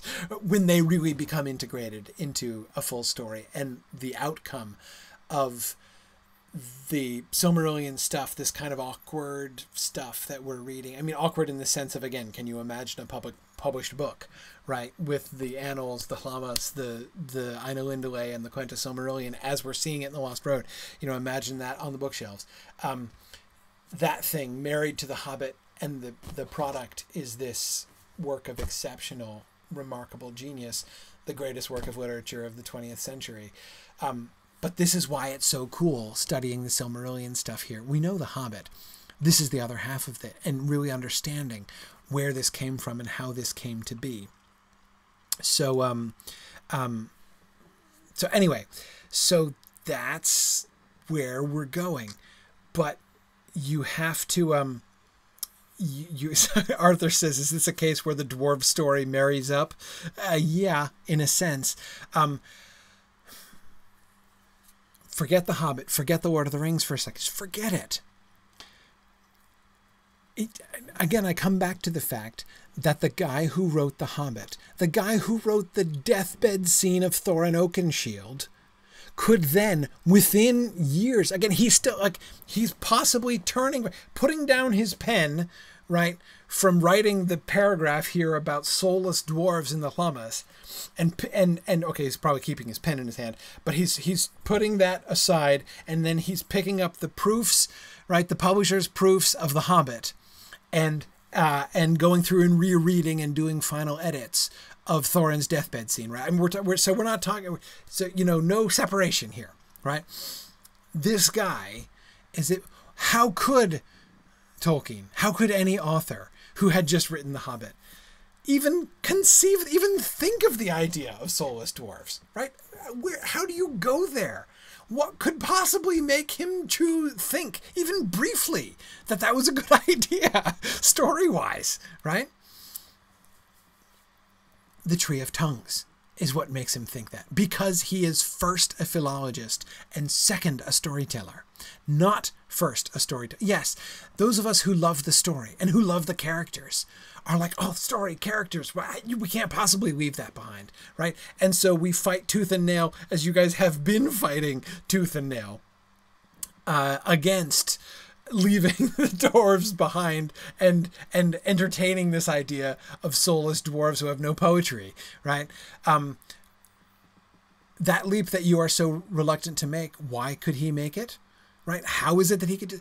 Because he's thinking about languages. And if your interest is first and foremost the philology, then you'll embrace it.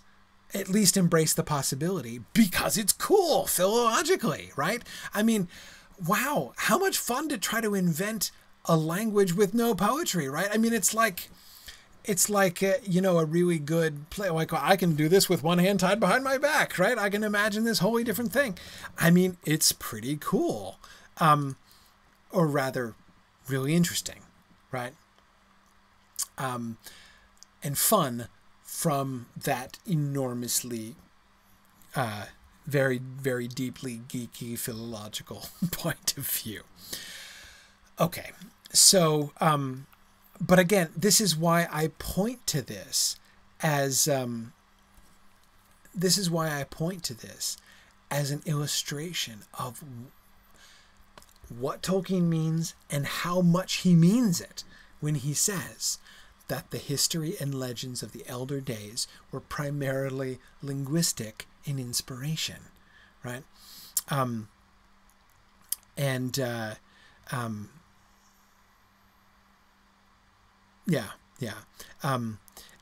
Cecilia says, maybe it's the idea that we can't picture Tolkien as a soulless, spiritless, writer. You know, it does seem, Cecilia, very cold, right? To sort of go in that direction, to think like, boy, you know, this idea of soulless dwarves is such an upgrade from the deathbed scene of Thorin Oakenshield, right?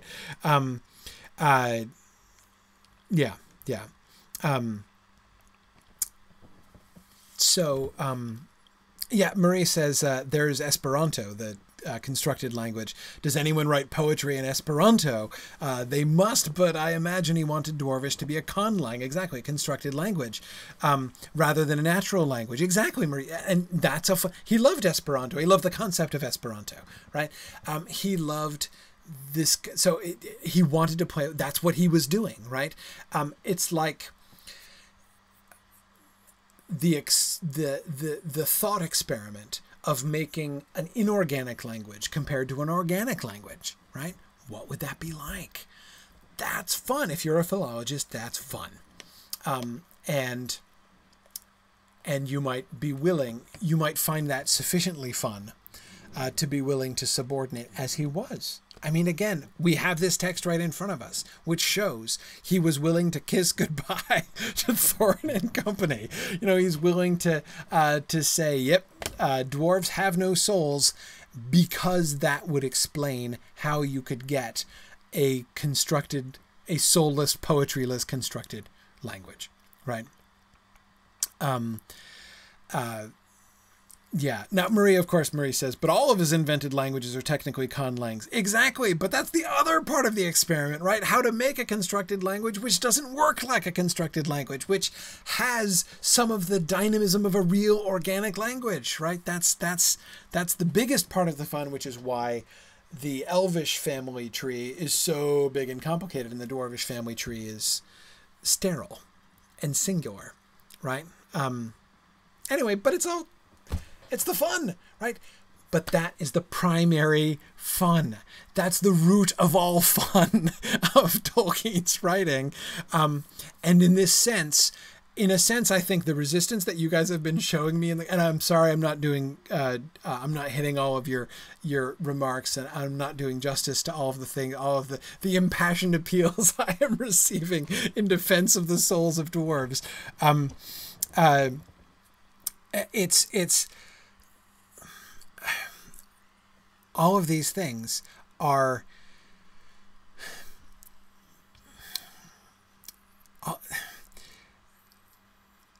the root of the fun is the linguistic situations. That's what Tolkien liked, right? And what you guys are doing is just showing that you're not thinking like Tolkien, that you don't derive that same fun, which is fine. It's cool. I don't either. But Marie Prosser says, can you imagine what would have happened if Tolkien had met a kindred spirit to play this game with? Or received more encouragement, right? To retain that idea that there might be some hope that people would really like this. But anyway, so this is what I mean when I said at the beginning that studying the Thalamus is what really finally convinced me that Tolkien really meant what he said. And I hope this begins to kind of help you to see what I really believe to be the case, that ultimately the Tree of Tongues was kind of what it was all about. I have always loved Tolkien stories so much, as you guys also are obviously loving Tolkien stories so much, that I can't let that go as the primary thing, right? And I always, and you will probably have caught me, if you're listening carefully to how I talk about things, even tonight in trying to explain this, I have doubtless myself reversed things around frequently to make it sound as if the story comes first and the languages are derivative of the stories. But there are things, and the Dwarfish language is one of the primary examples, that really to me show that that he really was thinking first of, Nancy, in your words, his weird linguistic experiments was the number one thing, and the story was just the sort of the thing that his own imagination demanded in order to give. Remember the bones and stones and flesh, right? It's the bones. The language is the bones, but it needs more than bones, right? It's not. He's not content with just bones. You need. Yeah, Tomas says, so let's not forget that The Hobbit came out the same time as Snow White. Very hard to find a market for soulless dwarves.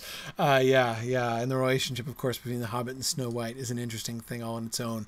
But yeah, you're right. It would have been even harder. The hope would certainly have been diminishing, not increasing, that he'd find somebody else to share this.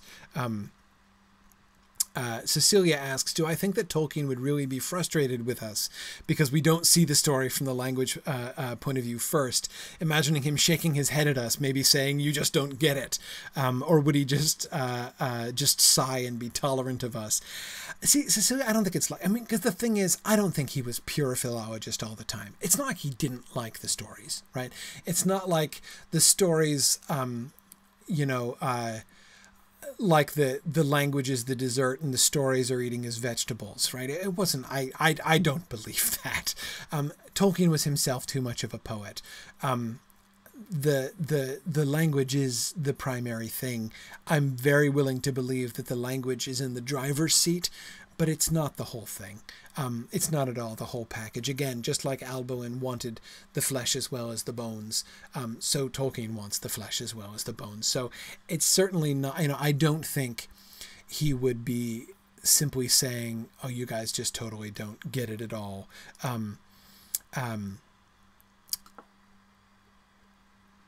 He would be fine with us loving the stories. He loved the stories, and he loved myth and story. It's just that he saw it differently. He thought about it differently. What we're talking about is, ultimately, when we get to the we get the Silmarillion, and even to the Lord of the Rings, what we're looking at is a thing with flesh and bones, right? It's the fact that the Lord of the Rings has flesh and bones is a big part of the reason, I think, why it is what it is. It doesn't need to have both flesh and bones, right? I don't think at all that Tolkien would be like, forget the flesh, just look at the skeleton, right? He put flesh on it for a reason. He was invested in it, in the flesh for a reason.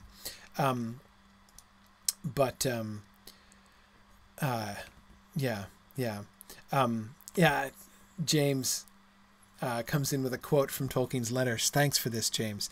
So here's Tolkien in his letters. I don't much approve of The Hobbit myself, preferring my own mythology, which is just touched on, with its consistent nomenclature. Elrond, Gondolin, and Esgaroth have escaped out of it, an organized history to this rabble of Eddaic-named dwarves out of the Voluspa, newfangled hobbits, and golems invented in an idle hour, and Anglo-Saxon runes. Exactly. And James says that you can see the firewall pretty clearly between The Hobbit and the Silmarillion material in that letter. Absolutely. Now, when he says he didn't like The Hobbit, I don't believe it. And when he criticizes The Hobbit later on and wishes he'd written it differently, I disagree with him. I just think he's flat wrong about that. And I think his attempt to revise The Hobbit in 1960 proves that he was wrong and I am right, that The Hobbit was good. And that he was wrong in saying that The Hobbit was bad and that he wished he'd done it differently. And I think it would have been terrible if he'd done it differently. But anyway, I think The Hobbit is just right the way it is. But anyway, but yeah, nevertheless, James, you're absolutely right to quote that, right? We see this is what he likes better. The Hobbit isn't really him, right? The Hobbit isn't really him. The Silmarillion is more really him, but the Silmarillion isn't quite enough either. Again, that's why in The Lord of the Rings we get the marriage of those two things, right? Let's take the soul that's in the Hobbit, right? The real meat of the Hobbit, the wonderful story and characters and things of the Hobbit, and let's take that flesh and let's put that on the bones that he has developed in the Silmarillion. The result is The Lord of the Rings.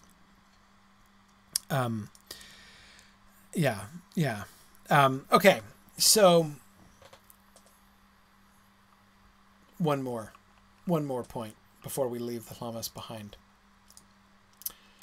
The philological myth, right? Love this. Yet in Tol Eressëa, this is near the very end. Yet in Tol Eressëa, by the power of the Valar and their mercy, the old is preserved from fading, and there yet is Noldorin spoken, and the language of Doriath and of Osiriand is held in mind, and in Valinor there flower yet the fair tongues of the Lindar and the Teleri, but the Noldor that returned and went not to war and suffering in the world are no longer separate, and speak as do the Lindar. And in Kor and in Tol Eressëa may still be heard and read the accounts and histories of things that befell in the days of the trees and of the Silmarils ere these were lost.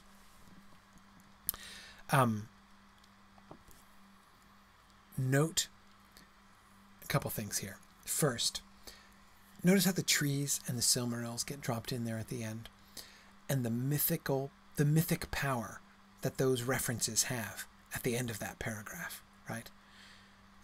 Histories of things that befell in the days of the trees and of the Silmarils ere these were lost, right?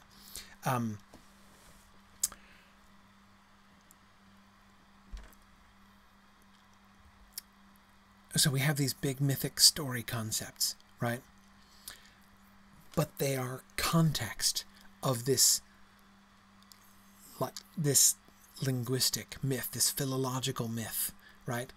The myth of Tol Eressëa, the island where all of the languages still live. Remember Alboin, right? Remember Alboin's desire to go back and to hear these languages spoken by... There exists a language. If you can find the lost road, if you can find the straight road, like Alfwine did, and get to Tol Eressëa, you can actually hear Noldorin spoken, and you can hear the language of Doriath, and you can hear the language of Osiriand, and you can hear the language of the Lindar and the Teleri, right? You can get all this, right? It still is preserved. It's all there in Tol Eressëa. There's a place that you can go to where all of the different branches of the Tree of Tongues still have their living speakers that you could hear and talk to. What a concept, right? But what a concept that's designed to please a very small percentage of dreamers, right? Very few people have this particular dream. For very few people would this be what paradise looks like, right? But it's clear in the world of the Llamas, this is what paradise looks like. The place where all of the languages are preserved forever, and you can speak with living speakers of all of these different languages. Cary Gross says it's his library of Alexandria for his languages. Yes, exactly. It's been lost from the world, not burned, right, but lost, taken away from the world. And it's what remains to us is the lost road, right, the straight path. Yeah, awesome stuff. Okay. Let's begin the Quentus Silmarillion, because I totally said we were going to do that, and we have lots of time left to do that. So let's start. thinking about the Quenta, and then we'll dig into some more of its issues and stuff next time as we continue reading. Okay, so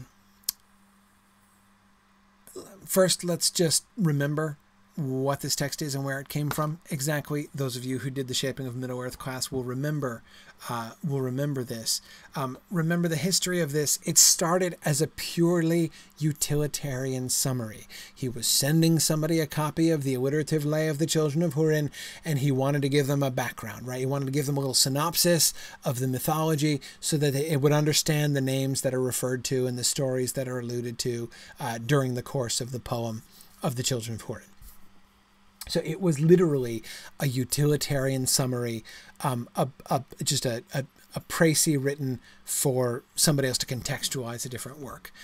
What we were looking at, especially in the Shaping of Middle-earth, when we were in the Shaping of Middle-earth class, looking at, so that was the sketch of the mythology, what's called the sketch of the mythology, that thing that Christopher Tolkien keeps referring to as capital S. In his notes and commentaries. That's the sketch, the utilitarian thing. But of course it's utilitarian, but he gets carried away in places, as we looked at the time. He can't help himself because he's too much of a poet and storyteller. And then we see him taking that and being like, hey, this is kind of cool. I'm going to make this a thing. Right? I'm going to make this into an actual and artistic medium instead of a purely utilitarian thing. And that's the Quenta. That's what becomes the thing which Christopher Tolkien calls capital Q, again, which is in the Shaping of Middle-earth, the Quenta, or the Quenta Noldorinwa. So what we're getting here is the revised version. Remember, there's not a whole lot of time gap between the writing of those things and the writing of this stuff, Christopher Tolkien tells us. So this is a revision of the earlier Quenta stuff. This is the sort of the completion. Remember, we're preparing for publication. This is the final draft of the early Silmarillion, right? This is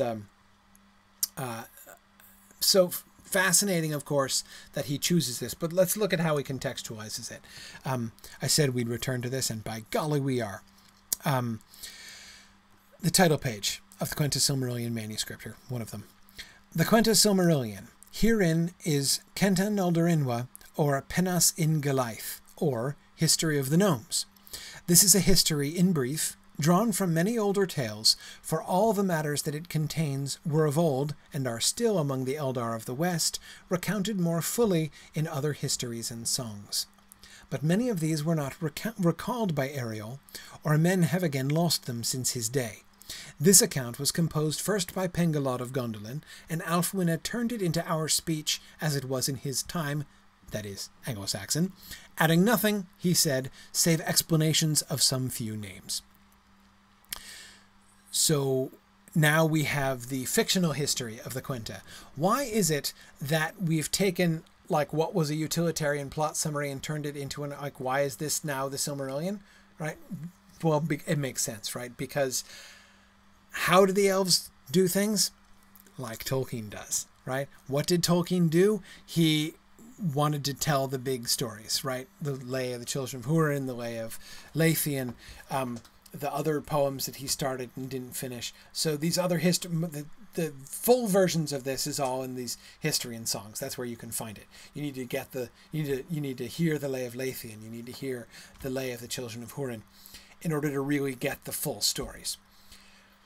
But because Ælfwine is transmitting this, right? He doesn't have the full text of these. He can't give a full Anglo-Saxon translation of the alliterative Lay of the Children of Húrin or of the Lay of Leithian. So, but what he can give us is a summary, right? He's giving us an overview of the history. The overview is composed. The overview is composed by Pengelod for Ælfwine's benefit, right? So that Ælfwine can take it back. Okay, so now we have this sort of meta-history of the Quenta itself, right? And it's called now the Quenta Silmarillion, in which is the history of the gnomes. Gnomes still means Noldor. That's still the word that he's using as basically like the English translation. You notice this is the English. So we've got the Quenta Noldorinwa, or Penas in Galaith. So we have the two Elvish language versions, and then we have the English translation of both of those things, History of the Gnomes, right? So he's using gnome as the English word, the English translation for Noldor. Okay? Right. All right. So, all right. Very good. So we see where he's sort of heading with this, right? We can see how this is, why the Quenta Silmarillion in this form is the central text of this complicated work, right? Remember, this is the Silmarillion. This is Tolkien's vision, the thing he's trying to get published, right? So the rest of the stuff is kind of supporting documentation, or not documentation exactly, but extra information. The Quenta is the story. The Annals gives background stuff and helps contextualize things. The Ainulindale expands on the story of creation and provides a frame, a sort of an ideological, a philosophical, theological frame for the whole story. The Hlamas gives us the history of tongues, because everybody wants to know. They're all clamoring to understand the philological background of these stories. But the Quenta Silmarillion is really the heart of the story. Remember as we go through, and Christopher Tolkien emphasizes this very strongly in his commentaries, this that we're reading, not in the stuff that we've been doing, but here in a sense kind of especially in the Quenta Silmarillion, this is the final version of the Silmarillion in a couple senses, right? One in the sense that I've been emphasizing that it's the version that he's making up for publication.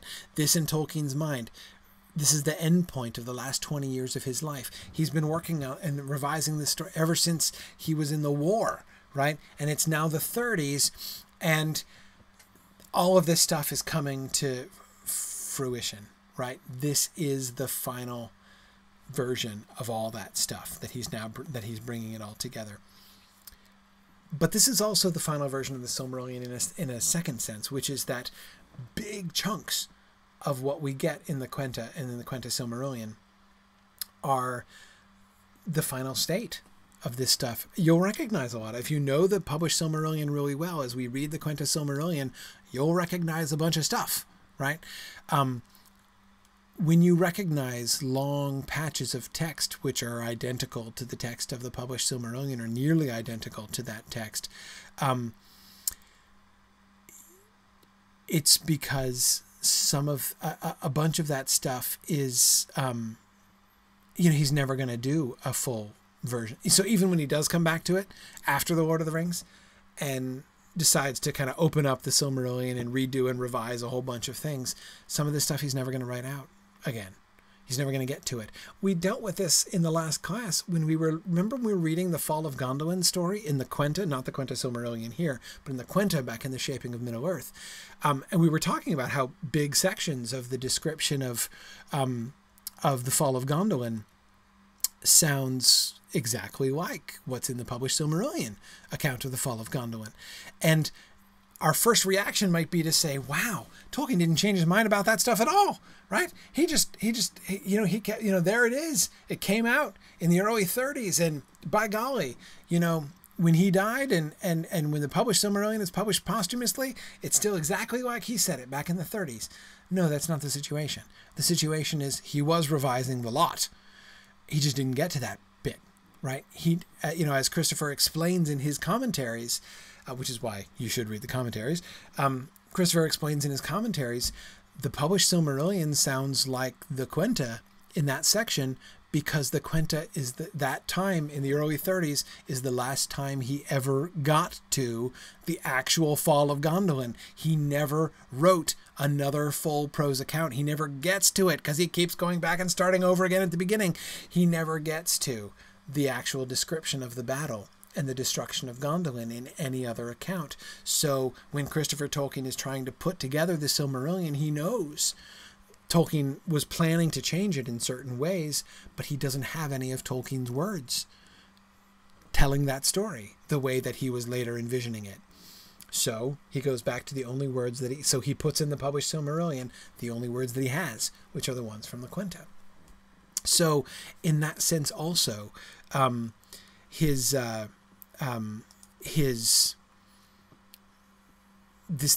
that's another sense in which what we're getting here is like the final version of the Silmarillion. It's not that he's not going to change it. He's going to make lots and lots of changes.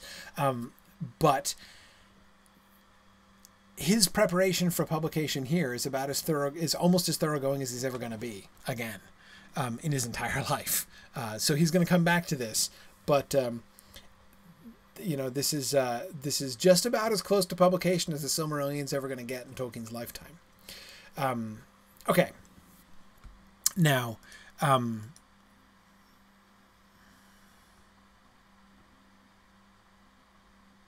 right, one more on the metatextual situation here. So again, just more context that he gives. Ælfwin's note. These histories were written by Pengelod the Wise of Gondolin, both in that city before its fall, and afterwards at Tathrabel in the Lonely Isle, Tol Eressëa, after the return unto the west. Remember, this is Ælfwine speaking here, writing here, right? In their making, he used much the writings of Rúmil the elf sage of Valinor, chiefly in the Annals of Valinor and the account of tongues, the Lammas, right? And he used also the accounts that are preserved in the Golden Book. The work of Pengelod, I learned much by heart, and turned into my tongue, some during my sojourn in the West, but most after my return to Britain. Translator's note. The histories are here given in English of this day, translated from the version of Ariel of Lathian, as the gnomes called him, who was Ælfwine of Angelcune. Such other matters as Ælfwine took direct from the Golden Book, together with his account of his voyage and his sojourn in Tol Eressëa, are given elsewhere. Okay, so we're not going to do the whole Lost Tales frame, right? We're going to separate that out as a different story, and it's found elsewhere, right? This is just the meat. So notice the situation that this new, sort of this final version of the frame that Tolkien is putting on his Silmarillion stories, right? Ælfwin's own words say, these histories are written by Pengelod, and he tells the history of the story that was transmitted, the stories as they're transmitted to him, and then he gives his own transmission, right? I memorized a bunch of it, right? And I wrote it down. Some I wrote down while I was there in Tol Eressëa, but most of it I wrote down after I returned to Britain. And then as translator, posing as translator, Tolkien tells us this is a translated work. This work was originally written in Anglo-Saxon, and I'm translating it for you into modern English, right? Which means, final note to blow your mind one last time here tonight. It's not just that these stories emerge, that we are being asked to imagine, that these stories emerge from Tolkien's imagination of the philological relationship among languages. We are also being invited to imagine that the expression, the words that are chosen to tell these stories in the Quenta Silmarillion and the Lammas and elsewhere are derivative of the Anglo-Saxon expression, right? That this work that we're reading is not the original work. It's only a translation. And I am perfectly willing to believe that Tolkien himself, at least partially, and we talked about this again in The Shaping of Middle-earth when we looked at some of the Anglo-Saxon stuff that he'd actually written out, because of course this is not just a fiction. This is not a pure fiction. There exists a great deal of extant Anglo-Saxon version of this where Tolkien actually wrote it in Anglo-Saxon. And is the situation that Tolkien took these writings that he had and rendered it into Anglo-Saxon for fun? I'm not confident of that. I think it's entirely possible that Tolkien composed it in Anglo-Saxon and translated it into modern English. Literally actually did translate it out of Anglo-Saxon into the modern English. Or at the very least, as he's writing the modern English, is actually thinking about how this would sound if it were a translation from Anglo-Saxon. And so giving it some sort of characteristic Anglo-Saxon sort of turns of thought, as if it's being rendered out of Anglo-Saxon. Yeah. And of course, Kat, you're right. That doesn't mean it wasn't for fun. But yes, Nancy, I agree. Tolkien is the biggest nerd of any writer I know. I completely agree with you. I feel exactly the same way. So yeah, that was my first reaction. I remember, again, when I first picked up the volumes of the History of Middle-earth, and I was looking, and I came to this passage of, like, this block of Anglo-Saxon, and I'm like, dude, he not only made up his own language, and he made up his own, stories and mythology, but he translated his own mythology and stories into Anglo-Saxon prose. I'm like, that's hardcore. But of course, when I first picked it, I didn't realize how truly hardcore it was, right? It's not even like that. Anyway, next time, one of the things that I definitely want to be doing, as we're going to look at the actual substance of the Quenta Silmarillion next time. We're still only up to, if I'm remembering correctly, the first 2/3 of the Quenta Silmarillion for next time. I want to be kind of going back and visiting some of the major sort of recurring issues or themes or concepts that we've looked at. I want to sort of see where things are taking. And again, in my mind, the kind of the frame of looking at this is like, this is the final version of the Silmarillion, right? He's getting ready to package it and send it out into the world. Where does it end up, right? Where do we see stories about how things like how the Valar are depicted, how the orcs are depicted, how the dwarves are depicted. I'm going to be really interested in all those things that we've been looking at and talking about, right? So pay attention to those things, and we'll have a look at where these stories settle themselves out and what we can see about the kind of story that he's telling in the Quenta Silmarillion for next time. All right, hopefully next time will be on Wednesday, so only a few days from now. As I said, it's my hope that's when it will be. I am going to be on the road again this coming week. My internet should be fine. I'm confident I'll be able to have class on Wednesday. Those of you who remember this last happened during the Dracula. Remember in the Dracula class when I was broadcasting from the place that looked like I was in prison? And you guys were all teasing me, wondering if like the food was good on the inside, right? I'm going to be there again, that same place. So I've done it before. I should be able to do it again. Yes, Cecilia, thumbs up. My voice kind of held out. So it's time to get a few hours of sleep and hope my voice can recover before tomorrow. Thanks, everybody. Thanks for talking about the Clamas with me tonight. And I look forward to picking back up with the Quenta Silmarillion again on Wednesday night. Thanks, everybody. Bye now.